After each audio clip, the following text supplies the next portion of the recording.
এবারের FIFA football বিশ্বকাপে এমন একটি চমকপ্রদ ঘটনা ঘটতে যাচ্ছে যা আগে কখনো হয়নি।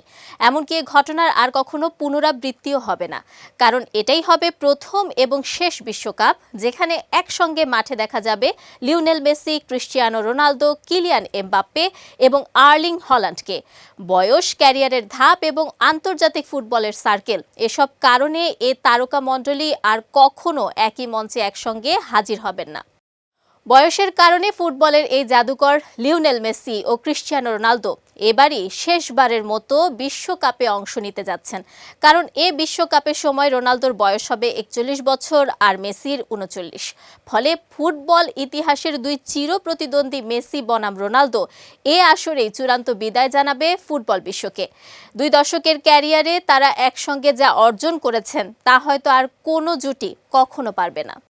এদিকে এবারের বিশ্বকাপ মঞ্চে হাজির হচ্ছে পরবর্তী যুগের দুই নেতা কিলিয়ান এমবাপ্পে এবং আর্লিং হল্যান্ড। 2018 সালের বিশ্বকাপ জেতা এবং 2022 সালে ফাইনালে হ্যাট্রিক করা এমবাপ্পে এরই মধ্যে নিজেকে প্রমাণ করে জানিয়ে দিয়েছেন তিনিই হতে চলেছেন পরবর্তী দশকের মুখ।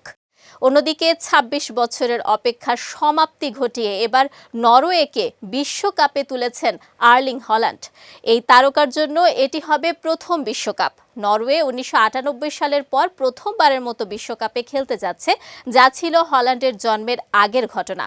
ফলে তার উপস্থিতি এবার যেন নরওয়েজিয়ান ফুটবলের পুনর্জাগরণের ঘোষণা হয়ে এসেছে। তাই বলা চলে 2026 বিশ্বকাপ আসরে অতীত, বর্তমান ও ভবিষ্যতের সেরা প্রতিভার মিলন হতে যাচ্ছে, যা ফুটবল প্রেমীদের জন্য সৌভাগ্যের বিষয়। একই সঙ্গে ফুটবলের ইতিহাসে চিরস্মরণীয় হয়ে থাকবে এ টুর্নামেন্ট।